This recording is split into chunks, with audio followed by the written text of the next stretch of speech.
Lawrence Bishnoi का नाम आजकल भारत के आपराधिक जगत में एक प्रमुख व्यक्ति के रूप में उभरा है। वह एक कुख्यात गैंगस्टर है जिसका नाम कई संगीन अपराधों से जुड़ा हुआ है। उनका जन्म और परवरिश राजस्थान में हुई, लेकिन उनकी जिंदगी का मोड़ जल्द ही अपराध की दुनिया में आ गया। लॉरेंस का अपराधी जीवन और उनके गैंग से जुड़ी गतिविधियां, खासकर बॉलीवुड के प्रसिद्ध गायक सिद्धू मूसेवाला की हत्या के आरोप में चर्चा का विषय बनी हुई हैं। प्रारंभिक जीवन और शिक्षा। लॉरेंस बिश्नोई का जन्म राजस्थान के फाजिल्का जिले के धतारवाली गांव में 12 फरवरी 1992 को एक किसान परिवार में हुआ था। वह बिश्नोई समुदाय से ताल्लुक रखते हैं, जो पर्यावरण संरक्षण और पशु प्रेम के लिए जाना जाता है। उनके पिता लविंदर बिश्नोई पंजाब पुलिस में हवलदार के पद से सेवानिवृत्त हुए, जबकि उनकी मां गृहिणी है। लॉरेंस ने प्रारंभिक शिक्षा फाजिल्का के सरकारी स्कूल से प्राप्त की। उन्होंने आगे की पढ़ाई के लिए चंडीगढ़ के डीएवी कॉलेज में दाखिला लिया, जहां उन्होंने बीए की डिग्री प्राप्त की। कॉलेज के दिनों में ही उनका संपर्क आपराधिक तत्वों से हुआ और यहीं से उनके जीवन ने एक नया मोड़ लिया। अपराध की दुनिया में प्रवेश।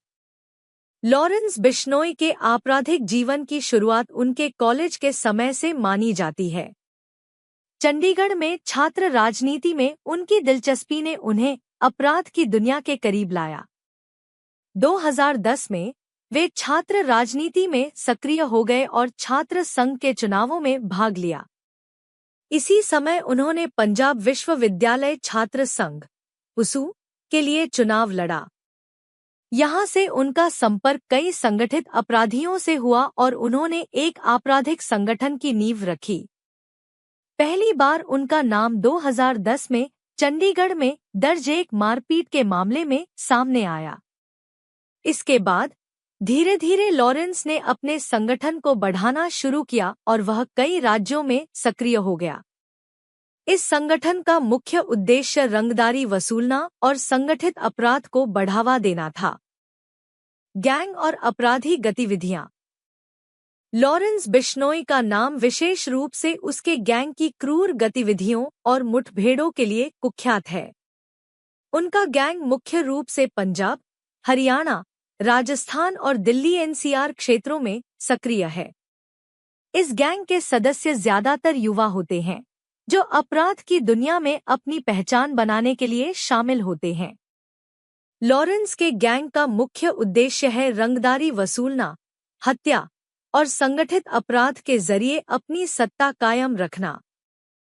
लॉरेंस बिश्नोई ने कभी-कभी जेल से भी अपने गैंग का संचालन किया है।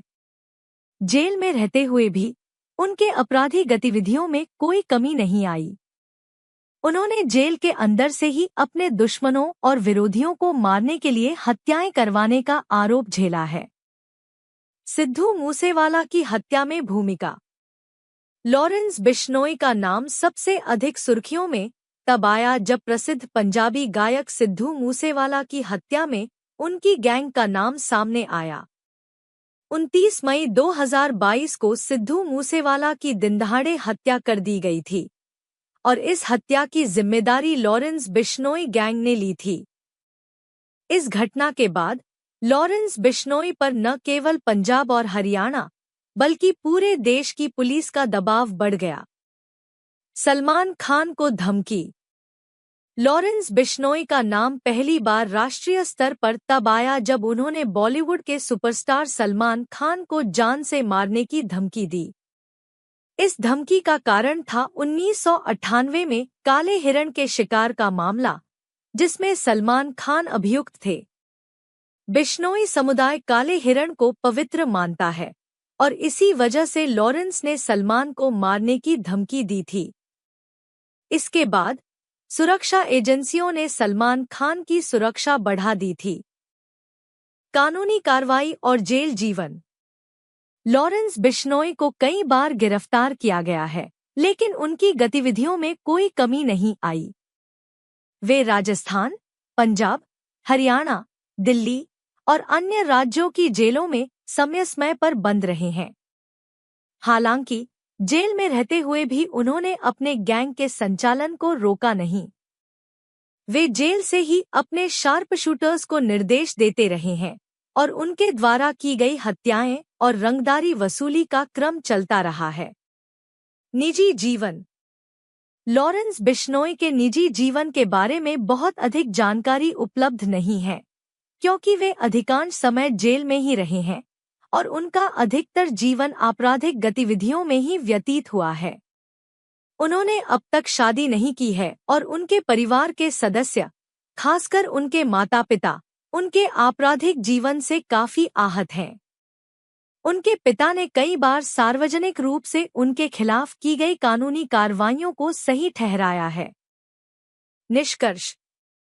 लॉरेंस बिश्नोई का जीवन अपराध और हिंसा से भरा रहा है। एक साधारण किसान परिवार से ताल्लुक रखने वाला यह व्यक्ति आज भारत के सबसे खतरनाक गैंगस्टरों में से एक बन गया है। उनकी जिंदगी इस बात का प्रतीक है कि कैसे युवा पीढ़ी गलत संगत और अपराधी तत्वों के प्रभाव में आकर अपने जीवन को बर्बाद कर सकती है। उनके ऊपर लगे आरोप और अपराधों ने उन्हें न केवल कानून का दुश्मन बना दिया है, बल्कि उनके परिवार को भी गहरे दुख में डाल दिया है।